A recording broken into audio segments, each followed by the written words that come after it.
পাহাড়ি ঝরনা তুই দে রে দে বলে দে না। আসসালামু আলাইকুম প্রিয় দর্শক, আমি বুশরা বলছি বুশরা চ্যানেল থেকে। কেমন আছেন আপনারা সবাই? আমাকে দেখে খুব খুশি খুশি লাগছে, তাই না? হ্যাঁ, তাই তো। আর একটি খবর আপনাদেরকে দিলে আপনারাও আমার চেয়ে বেশি খুশি হয়ে যাবেন। আর তা হলো, আমাদের একজন প্রিয় কণ্ঠশিল্পী ছিলেন 90 দশকের শুরুতে বাংলাদেশ টেলিভিশনে। তাকে আমরা প্রায় সময় দেখে থাকতাম। তাকে দেখলে আমরা মুগ্ধ হয়ে যেতাম। তার পারফরমেন্সে আমাদেরকে বিমোহিত করে তুলত। ভীষণ প্রিয় ছিল তিনি। হ্যাঁ, তিনি আর কেউ নন, আমাদের প্রিয় কণ্ঠশিল্পী রুক্সি। কি মনে পড়ছে তাকে হঠাৎ করে, তাই না?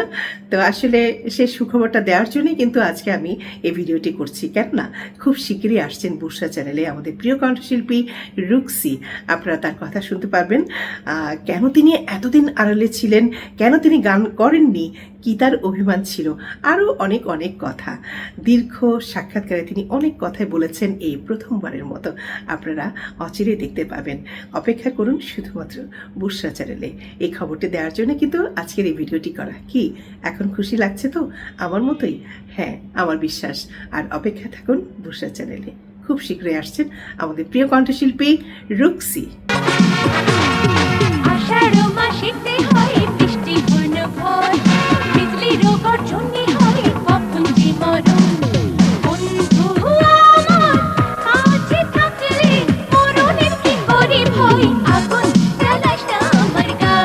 শাবনূরের লিপে কিন্তু যতদূর মনে পড়ছে একটা সুন্দর একটা গান ছিল, মিষ্টি গান। মনে পড়ছে আপা? হ্যাঁ হ্যাঁ, মনে পড়ছে। ওইটা ছিল সালমান শাহ আর শাবনূর অভিনীত বুকের ভিতর আগুন ছবির গান। সুপারহিট ছবি এবং সুপারহিট নায়ক নায়িকা সালমান শাহ এবং শাবনূর। আপা, গানটা তো শুনতে হবে, শ্রোতাদেরকে একটু শোনাতে হবে। আচ্ছা, আমি চেষ্টা করছি।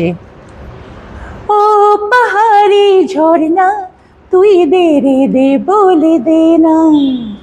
ও পাহাড়ি ঝরনা তুই দে রে দে বলে দে না। মনটা কেন হলো যে আজ বড়ই চঞ্চলা, কি যে খুশি লাগছে যে আজ যাই না বলা। ও পাহাড়ি ঝরনা তুই দে রে দে বলে দে না। ও পাহাড়ি ঝরনা তুই দে রে দে বলে দে না।